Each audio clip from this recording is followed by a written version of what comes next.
Students, आज पढ़ रहे हैं हम अपना हिंदी व्याकरण का क्लास 6 का लेसन नंबर 20, जिसका नाम है प्यारे बच्चों पत्र लेखन।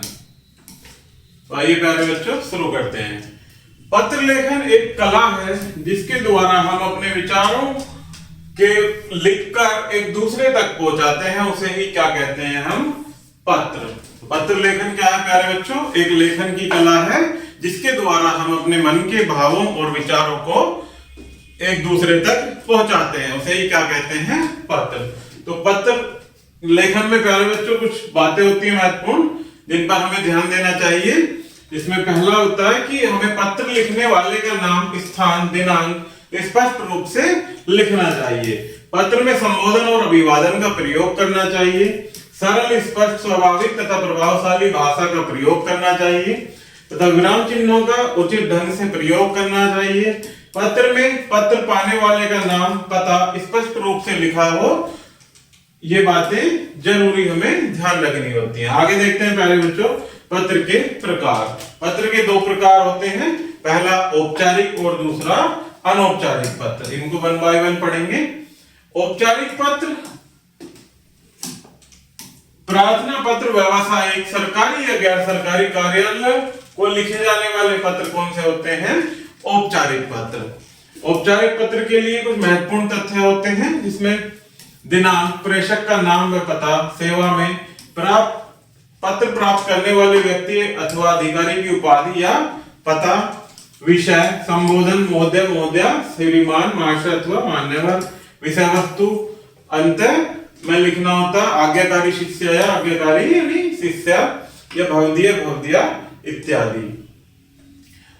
देखते हैं कुछ अनौपचारिक पत्र के उदाहरण, जिसमें पहला है कि डाक वितरण में लापरवाही के लिए डाकघर अधिकारी को पत्र। सबसे पहले वही कि सेवा में डाकघर अधिकारी, उनका पता पूरा और कौन से शहर में है, उस शहर का नाम और उस दिन की दिनांक। विषय लिखना होता है फिर डाक वितरण में लापरवाही, तो उनके अभिवादन के लिए महोदय। नेक्स्ट लाइन से फिर लिखना प्रारंभ करते हैं कि मैं आपका ध्यान नारायणा विहार क्षेत्र के बीर ब्लॉक में डाक वितरण में लापरवाही की ओर दिलाना चाहता हूं। हमारे क्षेत्र का डाकिया लापरवाही से डाक बांटता है।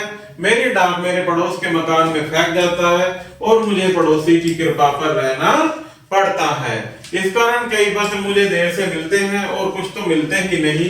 मेरे साथ क्षेत्र के अन्य लोगों की भी यही शिकायत है। नेक्स्ट लाइन से कि अतः निवेदन है कि इस क्षेत्र में कोई दूसरा डाकिया नियुक्त करने की कृपया करें। फिर धन्यवाद, भवदीय और अपना नाम। इसी प्रकार से नेक्स्ट देखते हैं प्यारे बच्चों, अपने विद्यालय के प्रधानाचार्य को छात्रवृत्ति के लिए प्रार्थना पत्र। तो उसी प्रकार से सेवा में स्कूल का नाम, पता और उस दिन की दिनांक। फिर नेक्स्ट लाइन में विषय लिखेंगे छात्रवृत्ति के लिए प्रार्थना पत्र। अभिवादन के लिए मान्यवर, फिर वहां से अपना लिखना प्रारंभ कर देंगे। नेक्स्ट लाइन से मैं आपके विद्यालय में कक्षा 6B की छात्रा हूं, एक निर्धन परिवार से संबंध रखती हूं।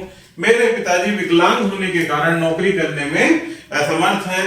पूरे परिवार का गुजारा मेरी माताजी के केवल 3000 रुपए मासिक वेतन से चलता है। हमारे परिवार में कुल 4 सदस्य हैं। मुझे ज्ञात हुआ कि विद्यालय आर्थिक रूप से कमजोर छात्रों को छात्रवृत्ति प्रदान करता है। मैं सदैव अपनी कक्षाओं में प्रथम स्थान प्राप्त करती रही हूँ, अतः आपसे निवेदन है कि मुझे विद्यालय की ओर से प्रतिमाह छात्रवृत्ति प्रदान कराएं, जिससे मैं अपनी पढ़ाई का खर्च वहन कर सकूं। फिर वही प्यारे बच्चों, मैं आपकी आभारी रहूंगी। आज्ञाकारी शिष्य, अपना नाम और कक्षा का नाम लिखेंगे। आगे देखते हैं प्यारे बच्चों अनौपचारिक पत्र। अभी हमने पढ़ा औपचारिक पत्र जो कि प्रार्थना या व्यवसायिक संबंधी होते हैं। अब देखते हैं अनौपचारिक पत्र जो कि हमें अपने मित्रों, संबंधियों तथा माता पिता को विचारों, भावनाओं तथा समस्याओं से परिचित करने के लिए लिखते हैं। कौन से पत्र? अनौपचारिक पत्र।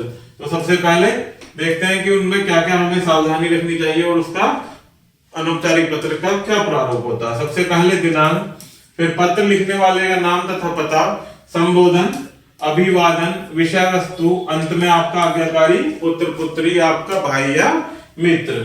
फिर 2 पंक्तियां छोड़कर सेवा में पत्र पाने वाले का नाम और पता। तो आइए कुछ औपचारिक पत्रों के उदाहरण यहाँ दिए गए हैं, उन्हें पढ़कर समझते हैं। जिसमें पहला है विद्यालय के वार्षिकोत्सव का वर्णन करते हुए पिताजी को पत्र। सबसे पहले अपने स्कूल का नाम, स्थान का नाम, दिनांक और फिर पिताजी के लिए संबोधन या संबोधन के लिए शब्द पूज्य पिताजी, माताजी, सादर चरण स्पर्श। फिर अपना लिखना प्रारंभ करते हैं नेक्स्ट पैराग्राफ से। आपके आशीर्वाद से मैं यह कुशलता पूर्वक हूँ तथा मेरी पढ़ाई भी सुचारू रूप से चल रही है। 4 फरवरी को हमारे विद्यालय का वार्षिकोत्सव हुआ था।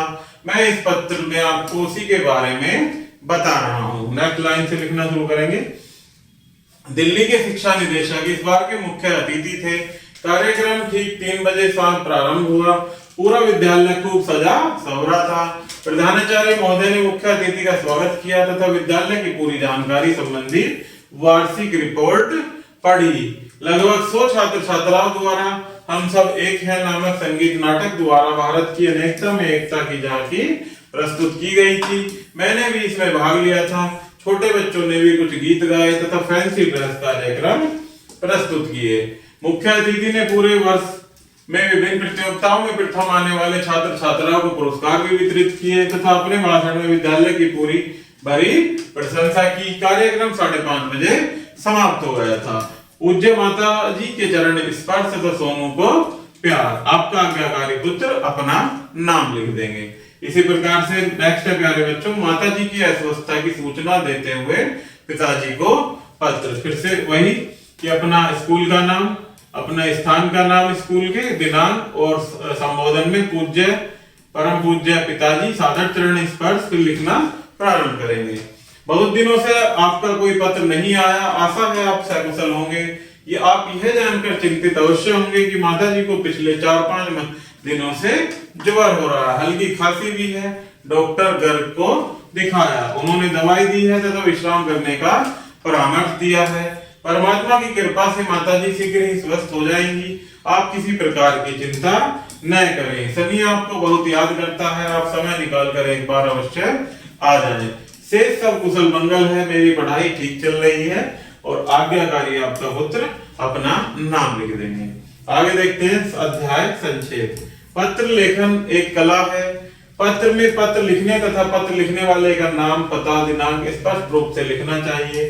पत्र 2 प्रकार के होते हैं, औपचारिक पत्र और अनौपचारिक पत्र। तो प्यारे बच्चों, इस प्रकार से हमारा ये लेसन यही समाप्त होता है। आशा करता हूँ कि आपको यह वीडियो जरूर पसंद आई होगी। धन्यवाद।